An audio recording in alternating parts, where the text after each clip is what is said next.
and built it at home. ML's on deck, diesel in the hull. That combo is the paradox.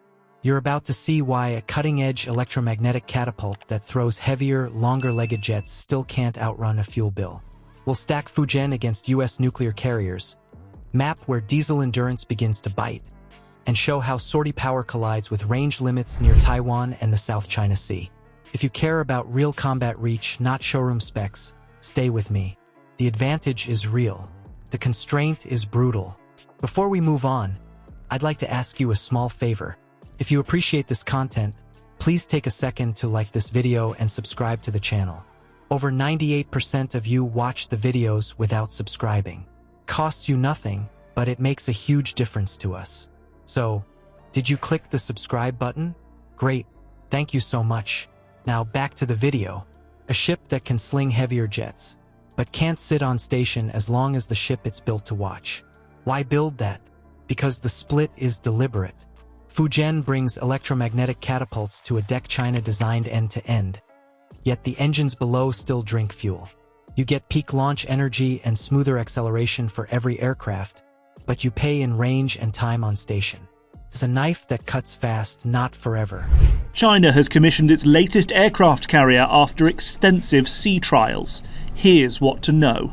The Fujian is China's third aircraft carrier. The carrier will allow its navy to expand its area of operations and contest waters as far as Guam. It's part of Chinese President Xi Jinping's massive military overhaul and expansion, and the first that it has both designed and built itself. The carrier adds to what is already the world's largest navy. Here's the plain language piece. ML's uses a linear motor, not steam, to push an aircraft down the track with controlled, steady force. That means less stress on the airframe, fewer cracks, fewer inspections, and quicker resets between shots. Crews turn jets faster. The deck breathes easier. In theory, you push more sorties in a surge. That surge matters. With EMALS, strike fighters lift with full tanks and heavier weapons instead of trading fuel for bombs. Support aircraft, airborne early warning, tankers, even unmanned recoverable platforms. Get off the deck with fewer penalties. The radar fence reaches farther. The strike package steps off with more gas and more options. Steam catapults work, but they carry heat. It is a sight that may well be worrying the authorities in both Taiwan and Washington. A new Chinese warship for its navy, which is already the largest navy in the world. A significant moment for China. Its most advanced warship officially entering service as part of the world's biggest navy.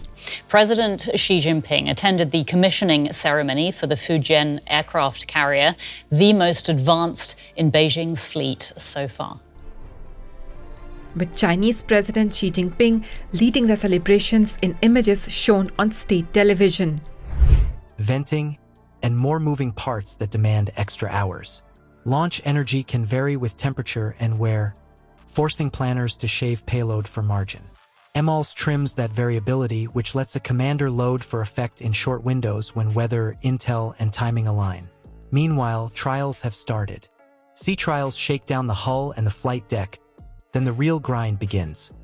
Crews learning the rhythm, maintainers learning fault trees, reliability curves bending up over months as bad parts and bad habits get burned out. That ramp is normal with new tech. It still costs time. So, near Taiwan or the South China Sea, Day 1 looks strong. Day 10 brings the fuel bill. Without nuclear endurance, every hard launch cycle pulls you closer to a refuel window. Call MLs a force multiplier at the open. Within about 1,000 nautical miles of home, it hits hard. Diesel is the tax you pay the longer you keep sailing. Next, we trace how range, logistics, and propulsion doctrine decide where this edge actually shows up. If the fight drags past the first week, who owns the sea? The ship with more sorties per day, or the ship that never needs to refuel? Here's the doctrine gap. U.S. nuclear carriers buy near-limitless endurance with reactors and complex upkeep. Fujian buys ML's power but stays tied to tankers and ports.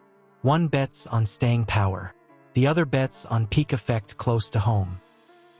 State media says the country's newest and most advanced aircraft carrier is now in service. The commissioning of its third aircraft carrier comes as Beijing has been expanding its navy. It is now the largest in the world in terms of the number of ships. It is that power projection, that force projection that China is trying to realize, Vlad. And this is the Fujian that we're talking about. It is China's most advanced aircraft carrier. It is a state-of-the-art airplane launch system that it has. And this is electromagnetic, sort of like a maglev system, using magnetic fields to basically hurl airplanes off of the deck. China's edge is proximity.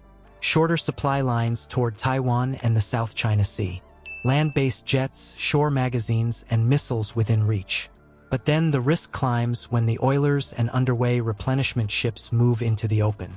Hit the tankers, slow the carrier. The calculus shifts fast. Map the likely boxes. Fujian sits inside umbrella air cover, with shore logistics and A2/AD missiles guarding the lanes. That posture suits deterrence patrols and short, high-tempo bursts. Think days or a few weeks, not months. Operational tempo splits here. Around the strait, you want denial. Fast turnarounds, thick CAPs, ISR orbits held tight, strike packages ready on short notice. Global presence is different. The US runs months-long patrols, steady flight ops, and routine unrep to keep the machine humming. 2 missions, 2 fuels. Now the logistics kill chain. Diesel burns fastest when you sprint and fly hard. Replenishment ships cycle forward and back, staging fuel, parts, food.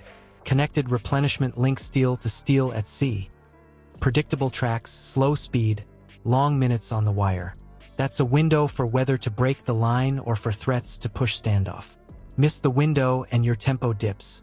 Experts expect roughly a year before Fujian is fully operational. That's crew reps, MAL's reliability, escort choreography, and AEW and replenishment integration. The skill is learned. The clock is real. Under a blockade or invasion lens, can Fujian surge sorties to thicken the A2/AD bubble and still hold station against pressure from outside forces? That's the bet. Near Taiwan, ports and land-based support mask diesel limits. Past the first island chain, endurance and logistics cap MAL's power. Capability is real. Constraint is structural. Watch where Beijing leans. That's how long it plans to stay. MAL's lands the first punch. Diesel decides if it keeps swinging. That electromagnetic throw lets heavier jets leave with more fuel and weapons, so your opening deck cycle hits harder and scans wider. But the fuel line sets the clock. Near home waters, ports, land-based cover, and short transits keep the edge sharp. Stretch past that, and the refuel rhythm rules tempo. Comment your choice below: raw sortie power near home, or nuclear endurance for global reach. If you want the tactics behind these choices, subscribe. The paradox isn't a flaw, it's a doctrine. Watch where Fujian sails. That's where the limit line is drawn.